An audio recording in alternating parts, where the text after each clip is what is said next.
1580 103.3 WPKY. Tess and Ty and 808 and Coffee Talk is on the air. And I've got a studio full and I love it. Of course, Robert Ward. We'll just go down the line. Robert Ward is in with us. How are you? I'm doing very well. I haven't seen you in so long. Where have you been? Well, I was on the radio one day last week and working most of the time. Well, I hear we have Miss Carolyn Traum as well. Yes, good morning. Good morning. And now who is sitting to your right? Oh, this is Miss Maggie. Maggie Gammon. Yeah. Well, thank you very much, all three of you, for being here this morning. And now we're here to talk about the Ghost Walk, right? Right. And what's going on with it? Have we still got some room for some reservations? Well, we're running out fast. Yeah. So if you were good enough to call for a reservation and you see something's happened and you can't come, please be good enough to call and tell us you can't make it. In years gone by, we have had people that would reserve a spot for 8 or 9 or more, and 1 or 2 show up. So we really can't afford that because we are just about as full as we can get. I think last evening I heard, Robert, that we had only 16 slots left for the entire evening. Well, by 9 o'clock last night, we had about 6 slots left. So, well, and when you think about that, that can be taken up really fast. You know, Yes. if somebody's got 4, just a couple of kids and a couple of parents, that's 4 right there. So you're Right. talking about kind of 4 families or, that, So- and they're gone. so Exactly. we really urge that if you plan on coming, call the reservation number and find out if there's still space available, because it is filling up very quickly. Well, can you remind them what that number is? Sure, it's 270-625-2226. Well, now, for somebody that's new to it, that maybe they haven't heard about the Ghost Walk. Okay. This thing is the coolest thing ever. First of all, how did it start? It started with a vision from our Genealogy Society founders, Richard Papoul and Robert Ward. And Linda, don't Linda, leave her out. don't forget Linda. Linda did not stop us from doing this. That's mine and So Richard's story, and we're sticking they to blame her for it. Ah. But a number of years ago, they came up with the idea to do. Actually, it's an historical event, it's not ghost stories. It's more of a historical, biographical event. And the Genealogy Society has sponsored it, and we visit people who are living up at Cedar Hill. I call them residents. I don't call them ghosts. So. I like that. Yeah, they're residents of Cedar Hill, and we pick out several every year that we want to tell their story, because that's one of the maxims of the Genealogy Society is everybody's got a story. Some are more interesting than others, but there's a story there somewhere. It's neat when you go into a cemetery and you think about and you see the headstones. A lot of times we just walk past them and don't pay any attention. I happened to be in a cemetery over the weekend, and I'm going to say this, as quickly as I can. My aunt, Robert and I had talked about it before. My aunt had passed away, Miss Geneva, and she was 93. And boy, did she have a story to tell. I mean, she was a Rosie the Riveter. She really had a good story to tell. But, if we don't talk to our family members before they're gone, it's awfully hard to find out that information, because you see a lot of pictures, you'll see a lot of stories, but you don't know who those people are if you don't ask. Right. And that's kind of what's going on here. When you go into this cemetery, there's stories all over the place. Right. And they're interesting. And so, how did you guys go about getting these stories? A lot of digging, I guess. Linda is an extraordinary researcher. So she checks obituaries, she checks newspaper stories, and she looks for people that are buried at Cedar Hill. And she puts together the information that then the people that we get to portray these residents, she gives them the information and they create the story out of that. This year, Linda gave me permission that I got to do a person that I had found in my work on the Pioneer Cemetery. Yeah. And that person was Samuel Garrett's youngest daughter. Oh, wow. So I'm very excited about being able to do Nina Garrett Carpenter this year. That's all I'm going to say. They'll have to come and meet Nina. Well, and that is something. Not only do they hear the stories, but this is kind of the told by the first in the first person. Yes. They get to hear that story from that person, and it really makes it real. Yep, it does.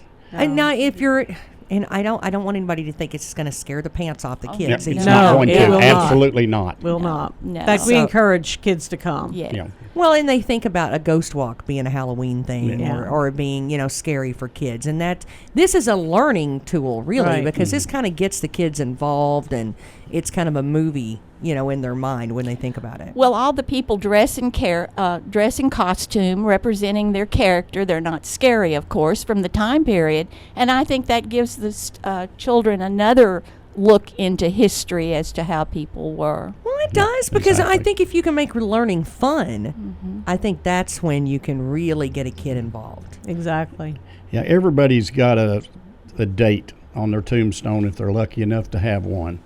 You've got the day you were born, the day you died. But what we're talking about is what happened in that dash in between, and that's what we get our characters to do. Now, they are only going to be able to focus on one little aspect, but from there, we're hoping that if anyone wants to know more, that they'll come and do a little bit of research. But we're really hoping that they'll want to research their own family and see what happened in the dash on that particular person. I will tell you, they actually gave us a little pamphlet of her life she had kind of had them write as she spoke. Most interesting thing in the world. Go and look it up. I will tell you, you'd be surprised how quickly you become obsessed with it and how you want to know more and more and more. It really does. I mean, it becomes something that is really neat. It's something you can pass on. My kids are very are very inquisitive about it and really want to learn more and more. So that's good. And now if they want to be involved in this, they say, well, I wish I'd have known. I'd have really liked to kind of done that this year. Is that something that they can get in touch with you for next year? Oh, definitely. Definitely. And if they know a story, Linda told me today, Maggie, if they know a story, Yeah. they could do that. And it's not necessarily that we may do it that year. We may just keep it back. And like Maggie said, Linda's good at finding these things. And but there's always room to learn something else. And she would tell you that before we will. And I think she really tries to focus on people who've been dead a number of years. You're not looking for more current event stories. Right. You're looking Right, for historical stories. Exactly. Yeah. Well, in those stories, I mean, a lot of people would know those stories. So Yeah. we're talking about interesting historical Right. stories. She does great research with the obituaries and what we have in the paper, but we don't know everybody's personal life stories. There's a lot of things about people that were not published publicly. But if there's things that you know about, if you've got an ancestor, family member, at Cedar Hill Cemetery, because that's where we do it, Right. and you know some interesting things about them, she can help you flesh out that person's life story. And then we've got another ghost or resident that we can do next year or the year after. That makes it fun, Yeah, doesn't it? yeah. Well, now you had, again, remind us, because the reservations are almost gone, right? I mean, Exactly. you're almost booked up. So if they want to get a hold of you, remind them of the phone number 270-625-2226. and the location. It's the Green Street entrance at Cedar Hill Cemetery. Okay, and then the date and time again. Saturday, September 28th. First group leaves at 6 o'clock, and that is one thing we'd like to mention. Those that do have reservations, we'd like for you to be there no earlier than 15 minutes till your appointed time, so that it cuts down on the confusion with the different groups. We have groups leaving every 16 minutes going on the tour. So we start at 6 o'clock, and the last group goes on the walk at 9 o'clock. Yeah, Oh, if that makes sense. if your group doesn't start until 6:15 or 6:30, does you no good to get there at 5:30. Yeah. I mean, you're just going to have to stand and wait. Well, and you can we don't henpeck like till it that. comes around, Robert. Well, yeah, that's my job this year is going to be to sort the groups to get them to go on the right times. And so if you're there 20 minutes ahead, that's plenty of time. Yeah, okay. That's plenty of time. And one thing also, we do not have any means of collecting electronic payment. cash or check only. Okay. And because we know people are getting more and more used to using debit cards, and we don't have any way of doing that. So that's something to keep in mind too. And the cost is? The cost is $5 per person. Children under 12 are free. And that's But children under 12 must be accompanied by an adult, by a responsible adult. She's met my kids. Yeah. She's met my kids. No, we've all met our own kids. Yeah, we've met our own kids. Well, now you had an event over the weekend too. Now, how did all of that go? Well, I would like to have seen more people there, but I always would like to see more people there. Maggie helped us with it. Carolyn was in attendance, and we read the DAR and the SA with the SAR's assistance.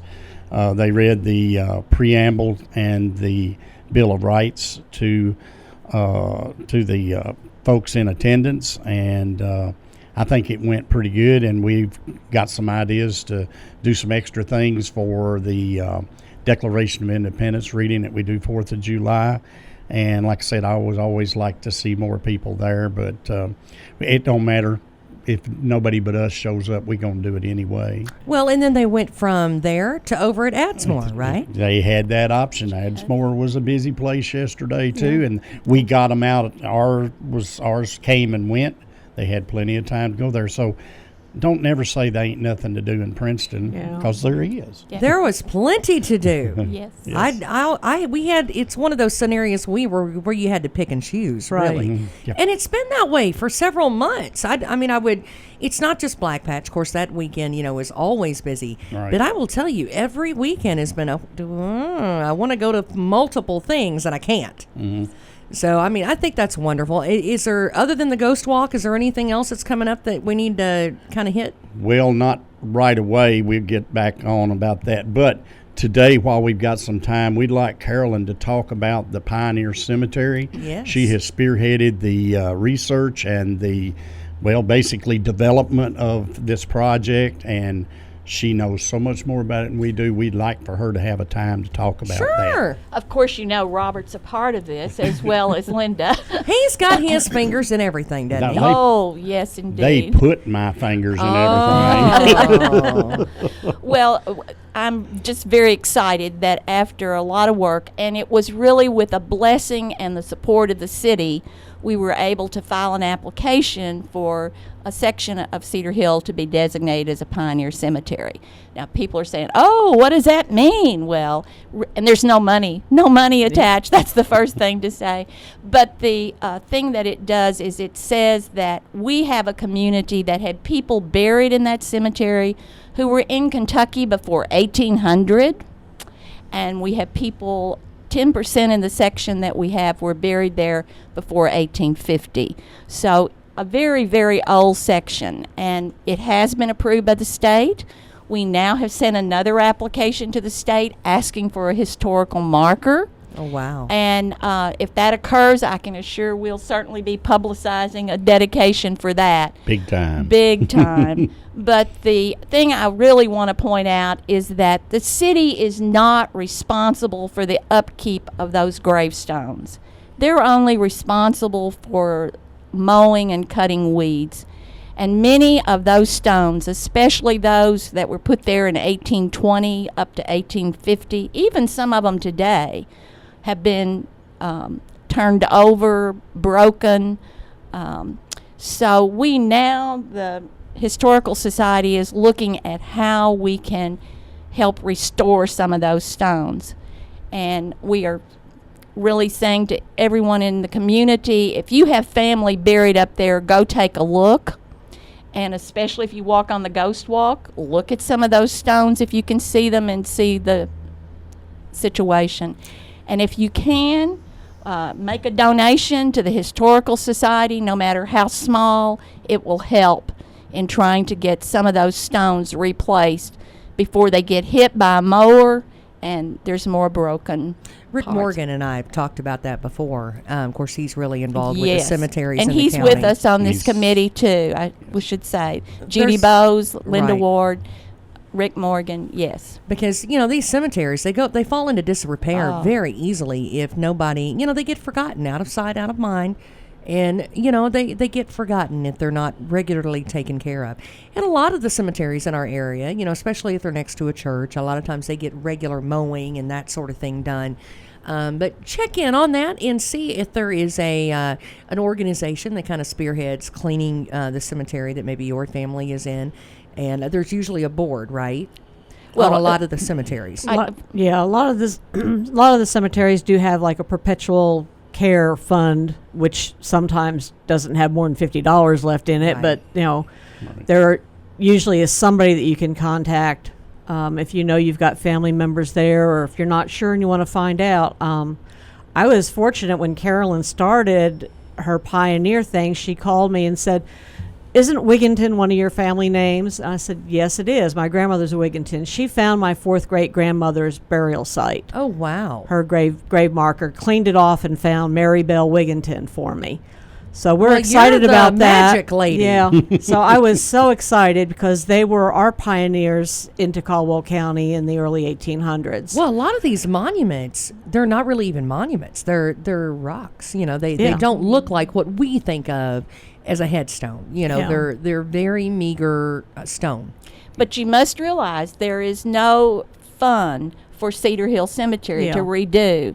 And I could tell you really sad stories about some of the particular headstones that are there. We also have something that's very unique, I believe.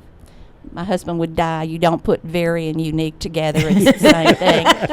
Throw that in. We won't tell anybody. There you go. Well, we keep good secrets here, don't we, Robert? Yeah. Yes, see. Arg. But it is unique, I think, that we have 32 what's considered box tombs or churchyard tombs. And I know people have seen these and they probably think they're vaults or something above the ground, but they're not. The people are actually buried below ground. They were done between 1820 and about 1851 up at Cedar Hill. And we have to have 32 of them to be able, in some state, they're not all great, but in some state, is remarkable. Yeah. And it really shows our Scottish heritage. Oh, I like that. Yeah. That's Scottish. We need to get the bagpipes out. Oh, yes. You need to work on that, Robert. Oh, Lord. I'll get him started on something else. I'm not musically inclined. So what can we do, though, as a community? Where do we start? If we say, okay, I'm willing to help, I would love to help, where do we start? You donate some funds to the Historical Society and just mark on your check it's for the cemetery. And cemetery project or something. Yeah. And that's really all we need. Oh, what if we don't have a lot of funds, but we do have family out there, we still want to help? Then you need to, if you have family and you want to go take care of your own, to have something reset, you're going to need to contact a monument company. Yeah, don't try to do it yourself. Right, because you'll do more damage than you will do good. Mm-hmm. Okay, and if you have any questions about, that cemetery or any of the other ones in the area, who do we call? Well, I can't speak for any of the other ones. I really don't know. But they could actually text me if they wanted to know, and I guess I'll take a text.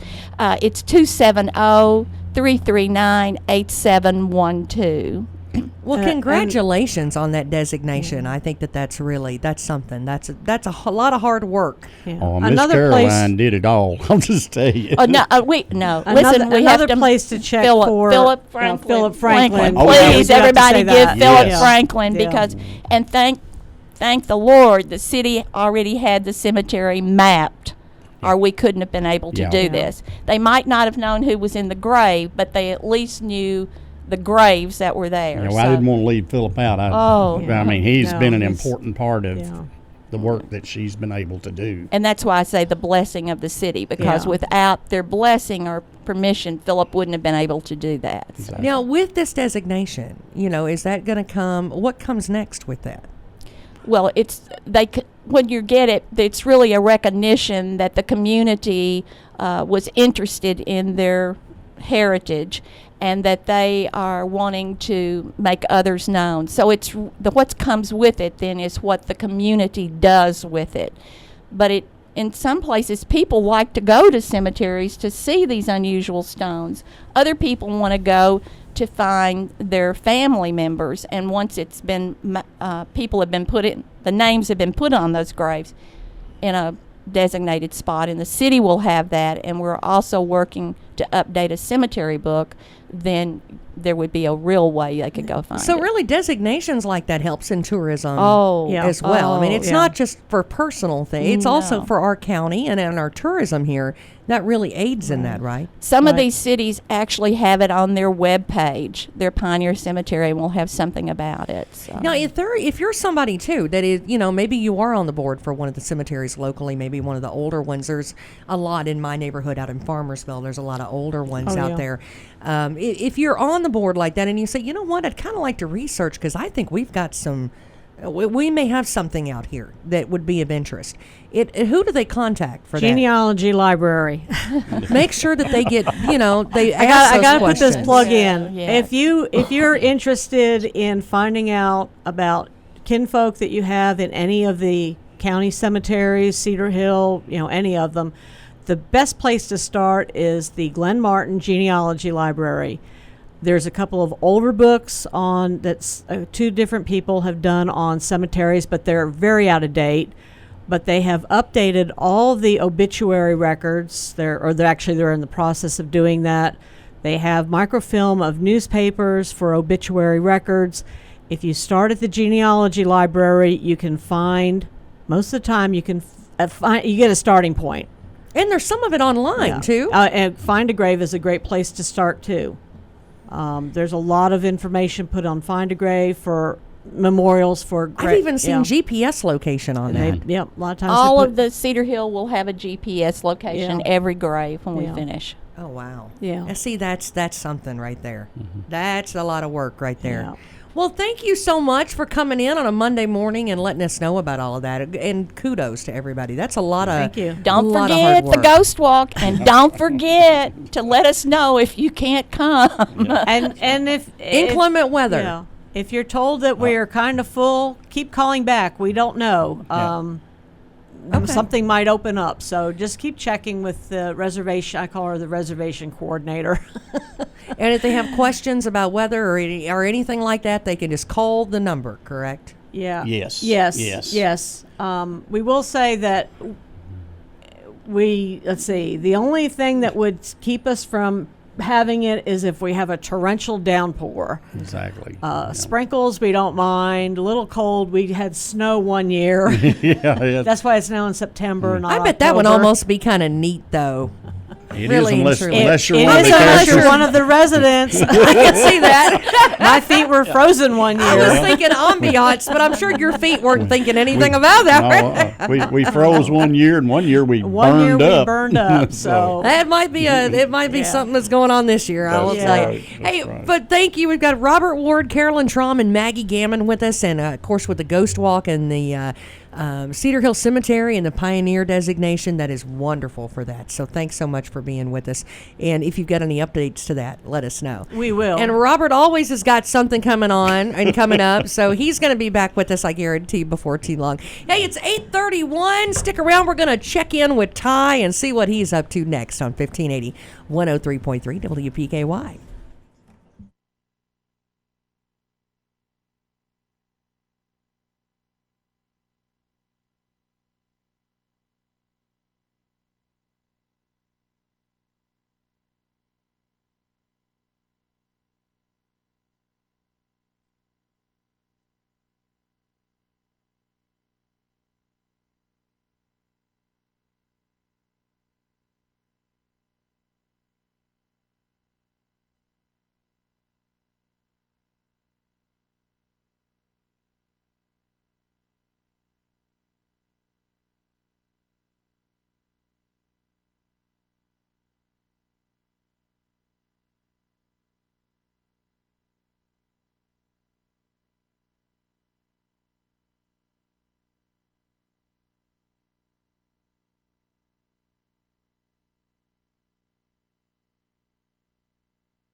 1580 103.3 WPKY, and it's Coffee Talk with Tess and Ty, and, well, I guess it's Trice Hughes time. Is it Ty? Where's Ty? Yes, indeed, Tess. And boy, oh boy, has the home team at Trice Hughes got me a cool ride today. I'm telling you, it's cool. I'm talking about Kinetic Blue Metallic 2019 Chevy Colorado. This thing is sweet. It's all-wheel drive. Of course, it is a Z71 Crew short box. So, they say, well, that's a little truck. Well, it's not too little because it'll hold 5 people. It's 4-wheel drive. It's got hauling capacity, of course. It's got a nice 3.6-liter V6. Plenty of power out on the interstate on a trip. And boy, oh boy, all the bells and whistles, backup camera, so you don't have to worry about running into anything. It's even got a charging station, so you can lay your cell phone right here, and you can charge your phone as you drive. All the little inputs, of course, 4G LTE capable, Wi-Fi hotspot, Sirius radio, touch screen on the front. The baby is loaded, and it's at Trice Hughes on Highway 91 North. The home team has done it again with a great buy on a beautiful truck. It is a Z71 Chevy Colorado, and it's fantastic, Tess. I can't tell you enough. Well, I will tell you, I am about as jealous gets. Come on back here with that truck, and because I think I would like to take a little test drive myself. Now, I will say, of course, the home team deal of the week is beautiful as well. I will tell you, if you haven't gone out to Trice Hughes lately, you need to do that. They have got a full parking lot, or what would you say? Their entire dealership is chocked full of anything you can imagine. If you're somebody that likes to go from the game and you like more of an SUV because, hey, you don't do have a lot of necessity for a truck, that's okay. That's all right, because they've got SUVs. Maybe you're a car person. Well, they've got something for you. If you've got something that you like something a little more sporty, hey, they have got a dealership full of sporty vehicles. I can promise you can find whatever you need. If you're like me, you need something to go hit the back 40 and maybe go haul some hay, or if you got a horse trailer you need to hook up, or a cattle trailer you need to pull on a regular basis, they can hook you up with something that absolutely has the power to pull any of it. Now, the home team deal of the week, Trice Hughes, is 2019 Ram Crew Cab 4x4, 16,000 miles, NADA retail price $39,150, Trice price $36,500. So make sure you go over there. Give them a call at 270-896-0753. Tell them that we sent you. Now, if they don't have what you are looking for, they're going to find it for you. Check out their inventory without ever leaving the house at TriceHughesGM.com. Visit the dealership, Highway 91 North in Princeton. Trice wants your business, so give Trice a try. It's from 1580 103.3 WPKY.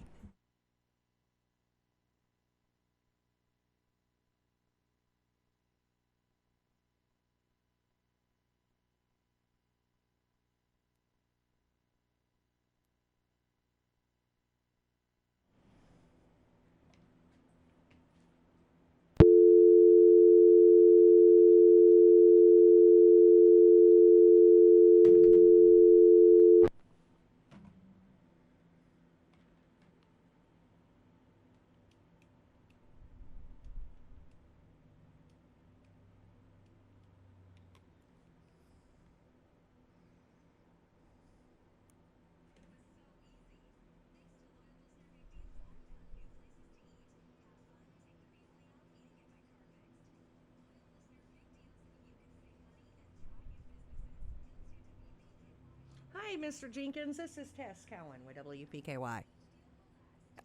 I'm good. Are you ready to go? All right, let me get this thing hooked up. Hang on just a second.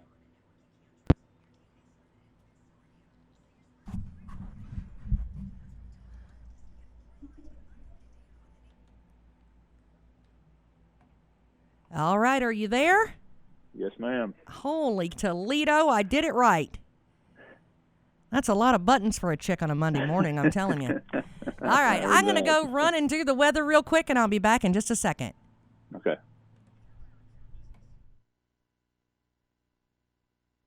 Post your job on Glassdoor and Just like that, it's available to over 67 million job seekers. Glassdoor only matches you with the best applicants, so you can find the right fit faster, in half the resumes. Plus, they're 30% more likely to stay with your company longer. Hire better, hire faster. Start your free trial today at glassdoor.com/hire. Here's your WPKY Weather Edge Weather Center forecast. Well, helps when I hit the right button, huh? 40% chance of showers, mainly before 10 a.m., cloudy through mid-morning.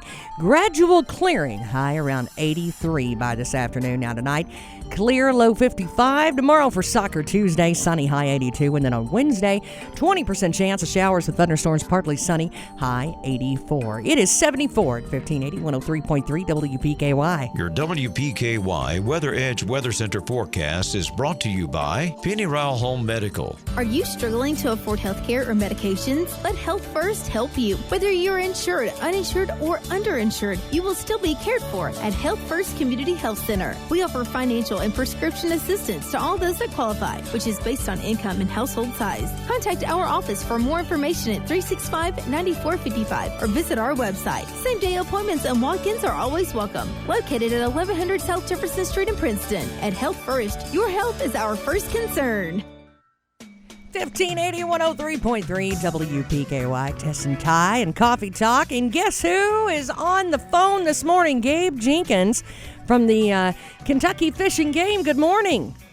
Good morning. How y'all this morning? Hey, we're doing good. I'll tell you, it's hunting Good. season, so we're always good when that's gearing up, right? Thank goodness. I agree. I hear you're the guy that knows all about the deer. I don't know about all about it, but know a little bit between me and my staff. Well, how are you hearing about numbers this year? What are you hearing? Maybe about projections. Well, right now things are kind of right about average to a little bit above average. Considering the dryness and the hot weather we've had, I'm pretty happy with harvest results so far. But September's early, so I mean we'll see what it looks like throughout the season. But the best hunting is in front of us yet. Well, and what does that do to it? I hear a lot about the heat, and I know, it makes us kind of miserable, and it does kind of hinder you as far as if you're a person that likes to hang your meat up before you process it and that sort of thing. But other than that, does it do anything to maybe their migration pattern? If you're going out hunting under a normal circumstance and it's not 90 out, how does that go into play? I mean, for right now, it's just going to move them to be more nocturnal. So they're going to move more at night. They're just not going to spend a lot of time up on their feet, moving and browsing and eating in this heat. I mean, they're just like us. They're not enjoying it either. The thing that they have working against them is it is dry. So they have to find something to eat. They have to find water. And there's not a lot of green groceries on the landscape. So those deer got to work to find enough food to survive. Luckily, acorns are dropping where we have acorns in the state, and that produces an excellent food resource for our deer. And so we're at that time right now.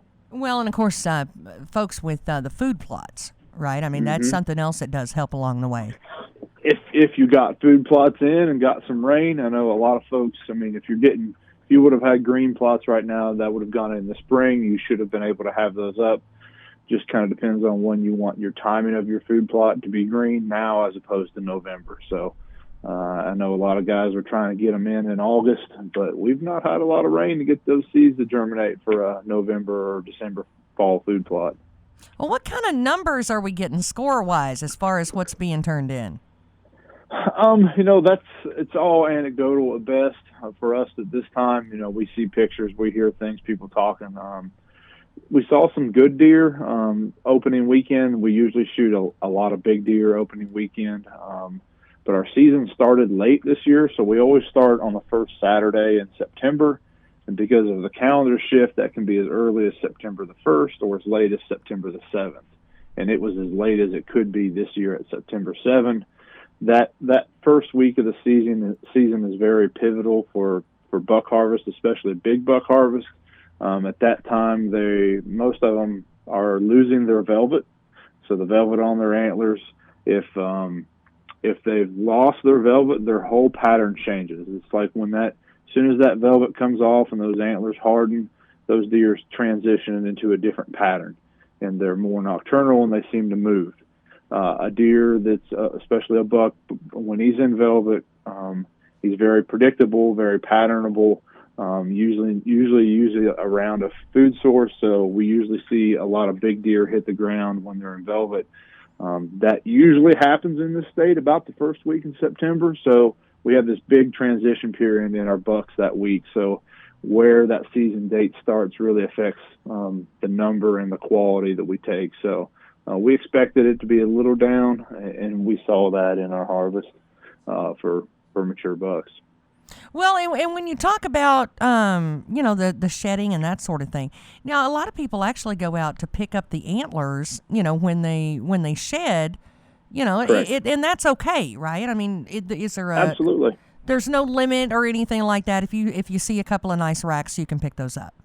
Nope, not a problem at all. That's a big pastime for a lot of our folks, and it's a great way to scout, to kind of see who survived and what's on the landscape, give you an idea for what your potential is going to look like on your farm for next year. And it's just a good time. Those deer are dropping those antlers February, March. We're kind of bored, looking for spring, looking for something to do. So it's a good late winter, early spring activity for sure. Well, and I've seen and heard some people use those as calls too. Yep, yeah, a lot of people use them as rattle antlers, and some people cut them up and make knives and a variety of things. So it's a good resource. I enjoy getting out myself and hiking around looking for them. Well, I do like that too, because it's just another way of being able to utilize what you take, and not wasting, any part of the animal, and I love that.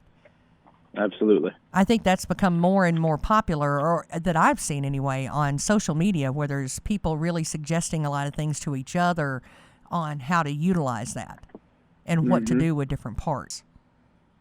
And so, I mean, as far as, people putting them up for meat and that sort of thing, I'm hearing some good tales, but it's also kind of popular in our area as far as conservation to not necessarily take the first one that walks in front of you. If he's small, let him grow a little bit.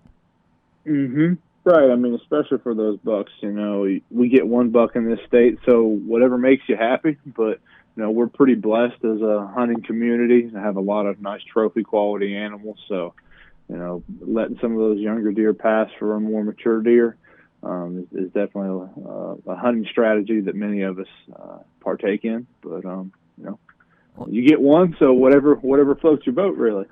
Well, and what about the youth season this year? What are we looking at there? Are we seeing more kids getting involved or less, or what's it looking like this year as far as licenses?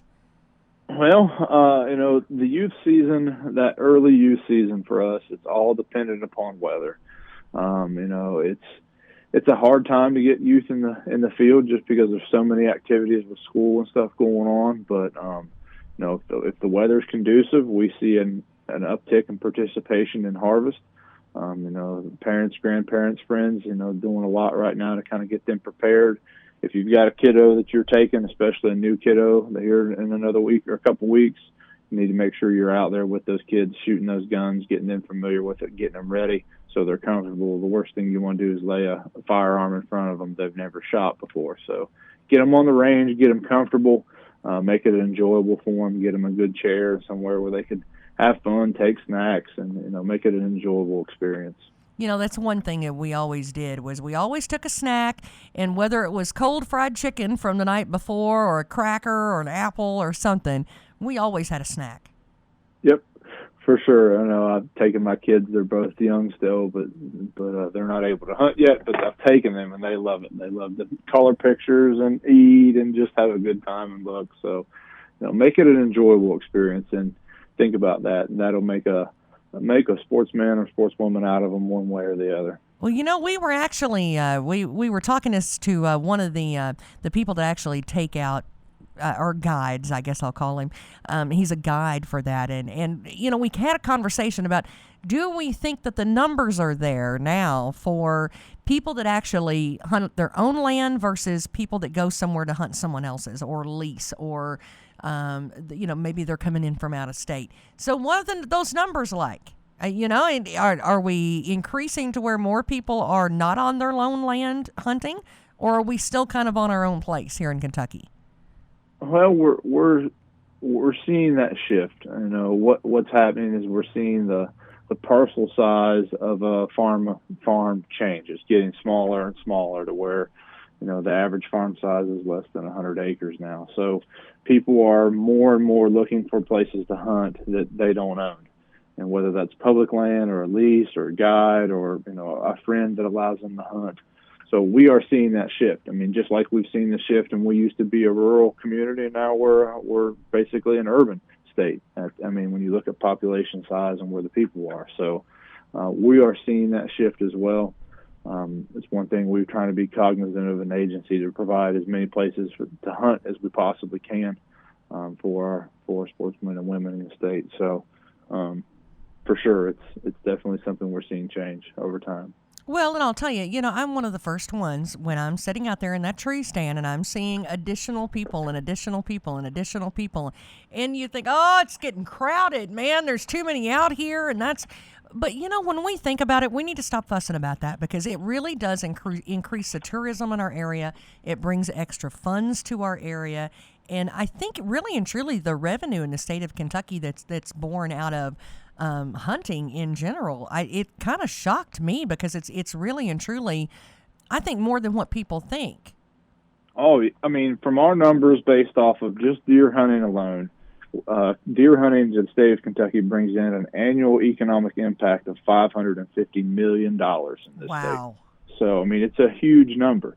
And that affects everybody, whether you're a landowner or a hotel owner or a grocery store or a gas station.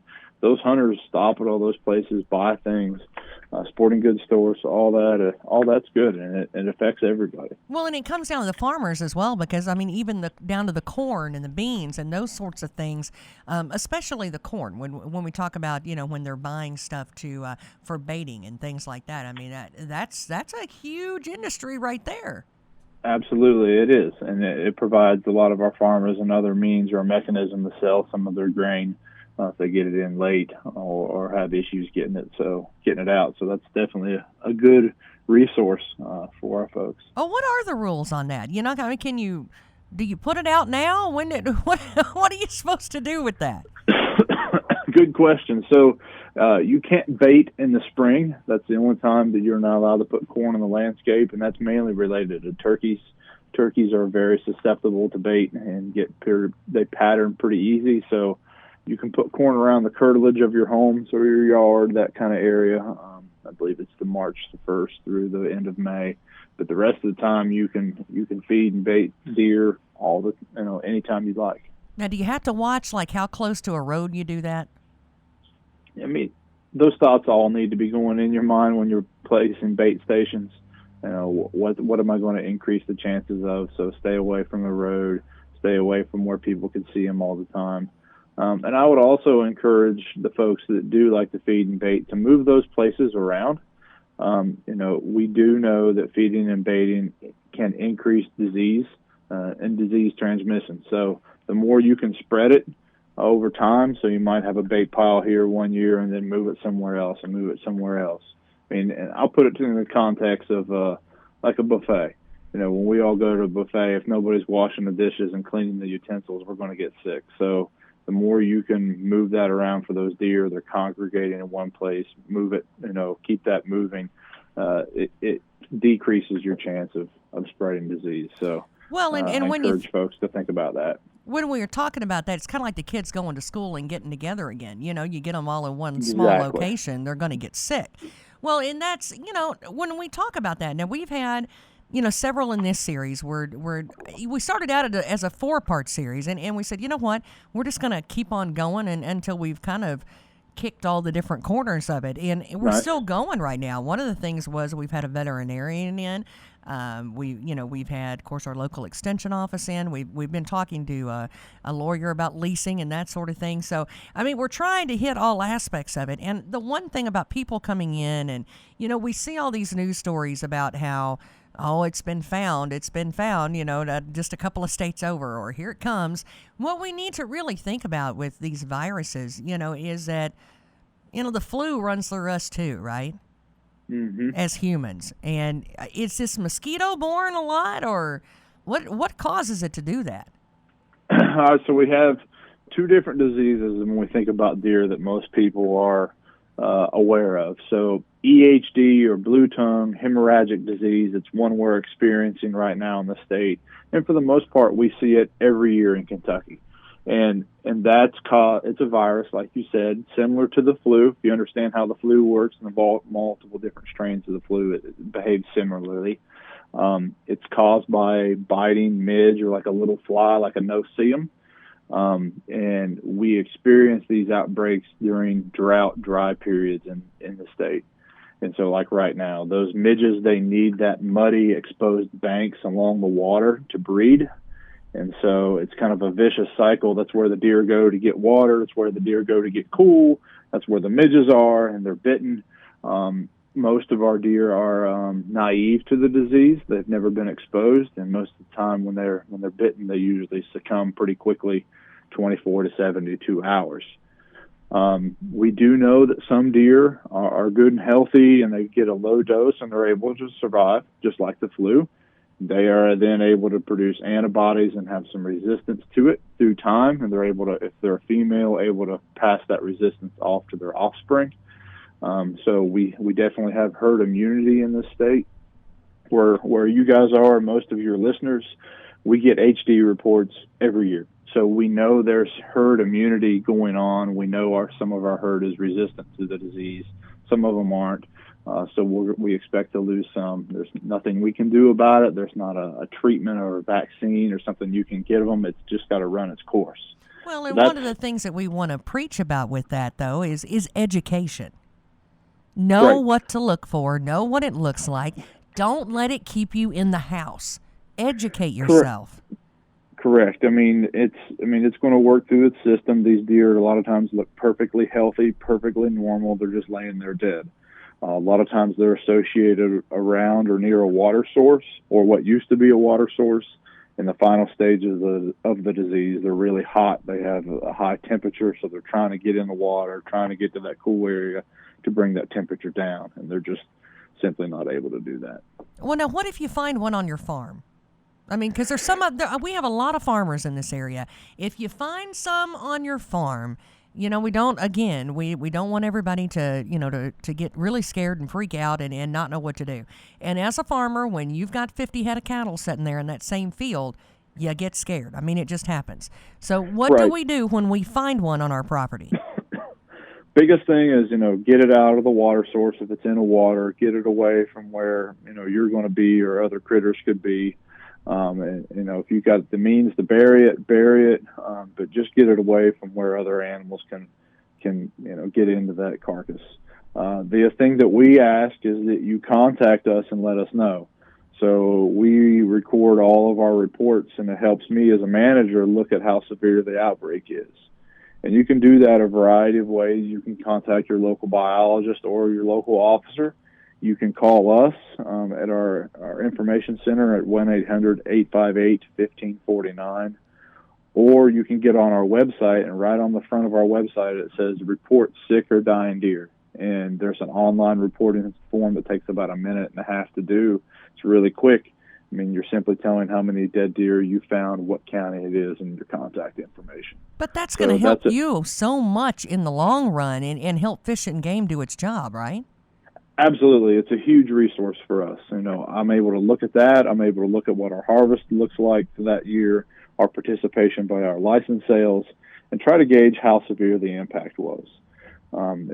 We've used this system now for a couple of years. It's a very valuable tool. And our hunters and our landowners really like it. They feel like they're able to partake in it and give us a good representative idea of what's going on.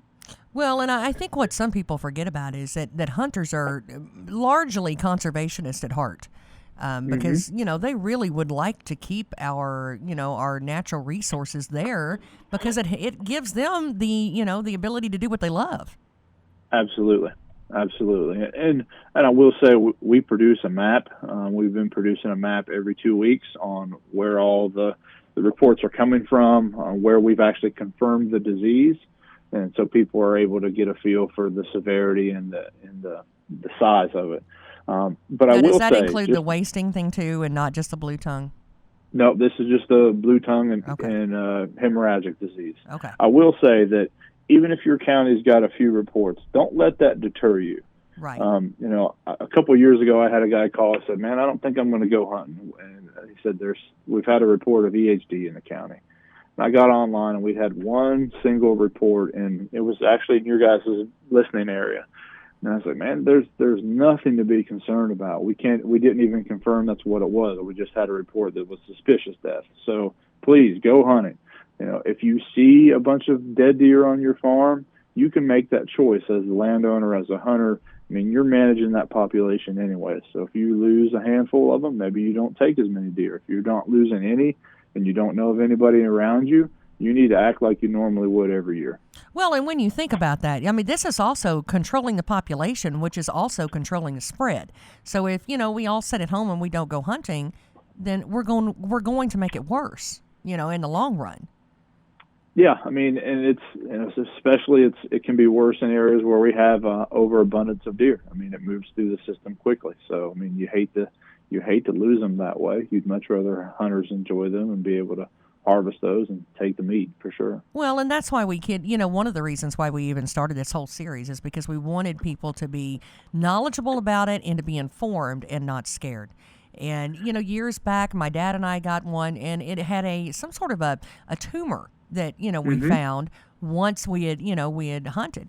And I was like, I don't know about this. I mean, in your gut if something doesn't look right. If you've been hunting before, you can tell if you harvest a deer and there's something that's just not right. And, if you're questioning it at all, there's phone numbers they can call, right?